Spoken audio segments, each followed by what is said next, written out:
Hello friends, have you ever entered a house and immediately felt that it looked expensive? And then you enter another house with the same furniture, same paint, same tiles, and somehow it feels cheap? Most people think the difference is money, but that's not true. The real difference is usually lighting. In fact, one wrong light placement can make a luxury bedroom feel like a hospital room. And the worst part, most homeowners discover these mistakes only after the ceiling is finished, when fixing them becomes expensive. So before you install a single light in your bedroom, watch this carefully. Because in today's video, I will show you a simple designer approved lighting framework that can completely change how your bedroom looks and feels. Whether your room has the false ceiling or not, these principles still work.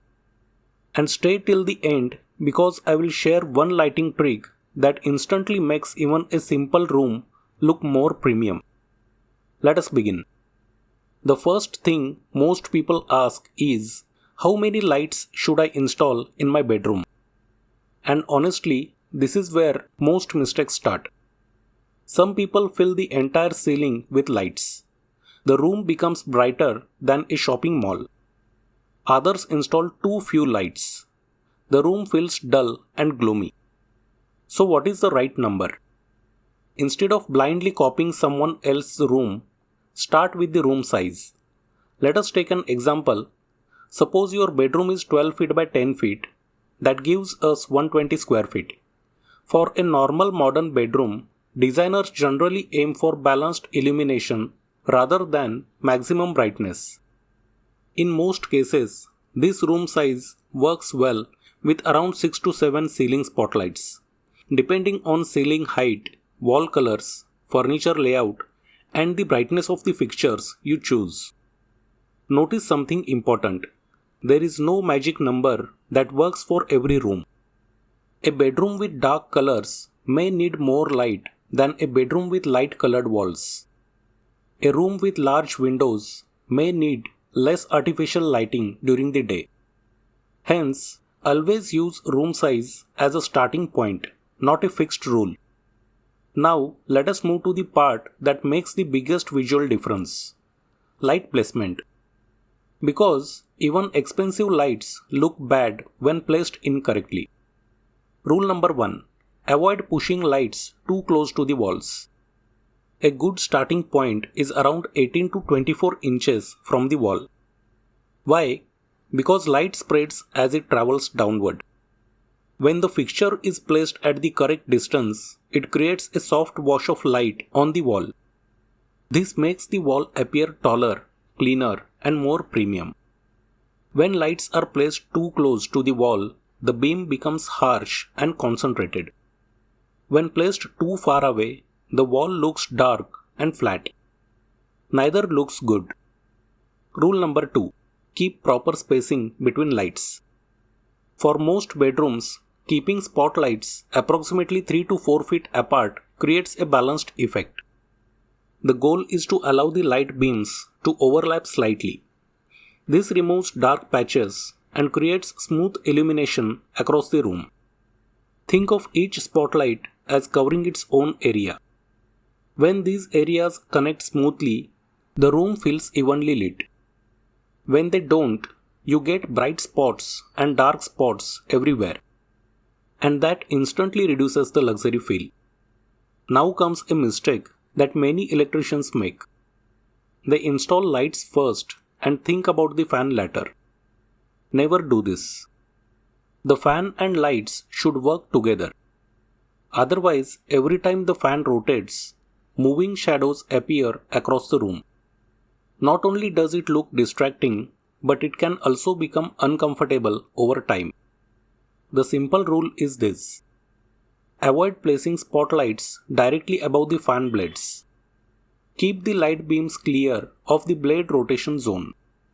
This creates cleaner lighting and avoids flickering shadows. Now let us talk about one of the biggest secrets used in premium interiors. Layered lighting. Most people depend entirely on ceiling lights. That is a mistake. Luxury rooms never rely on just one type of lighting. Instead, they use multiple layers. Layer 1, General Lighting. These are the ceiling lights that illuminate the room overall. Layer 2, Task Lighting. Task lighting is lighting designed for a specific activity. For example, reading in bed, working on a laptop, getting dressed, applying makeup, or highlighting a decorative panel behind the bed. This is why bedside lighting is so useful. Instead of flooding the entire room with brightness, task lights focus only where needed. And this makes the room feel more comfortable. Another professional trick is using adjustable spotlights.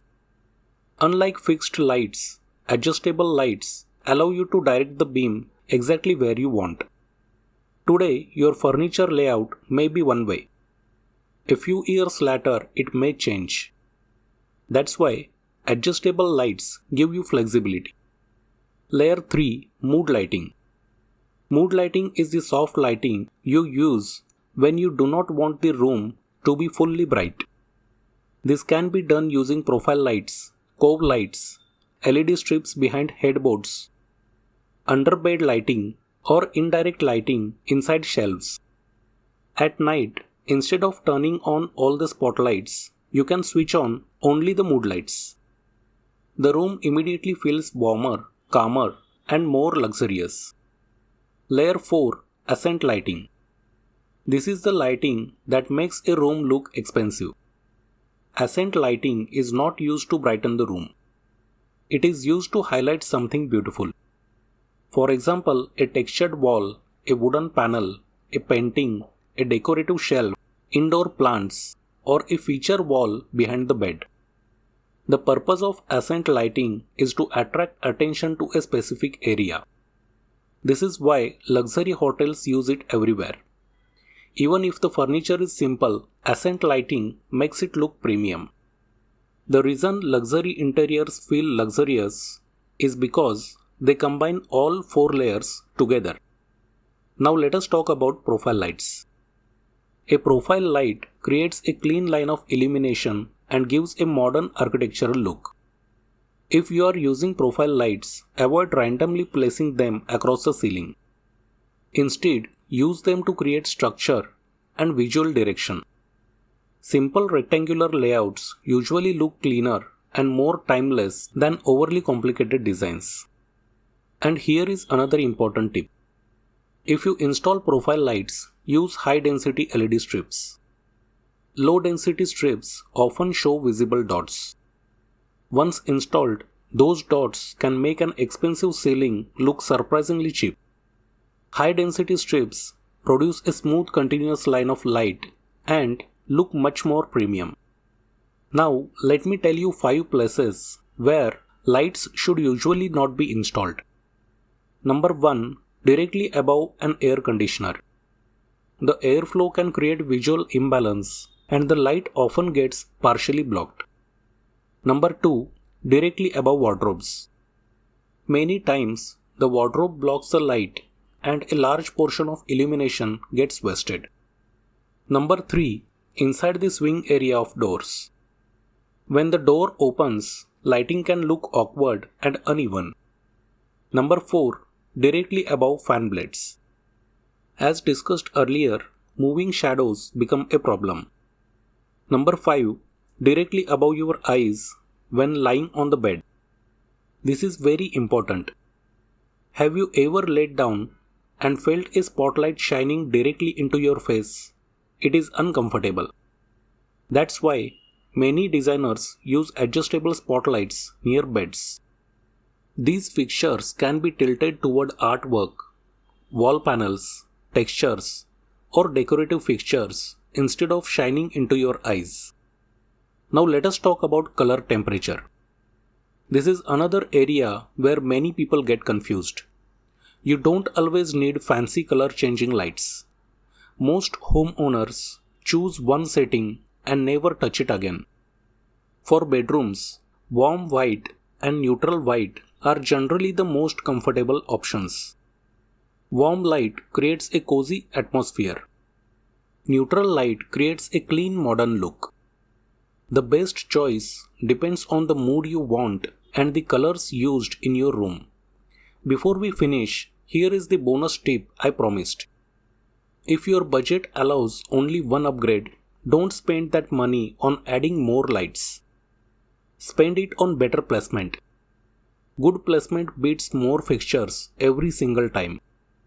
A room with 6 properly placed lights will usually look better than a room with 12 randomly placed lights. Lighting design is not about quantity, it is about strategy. Tell me in the comments how many lights are currently installed in your bedroom. And after watching this video, what is the one lighting mistake you realized you have already made? I will personally read the comments and reply to as many of you as possible. And who knows, your comment might help thousands of other homeowners avoid an expensive mistake.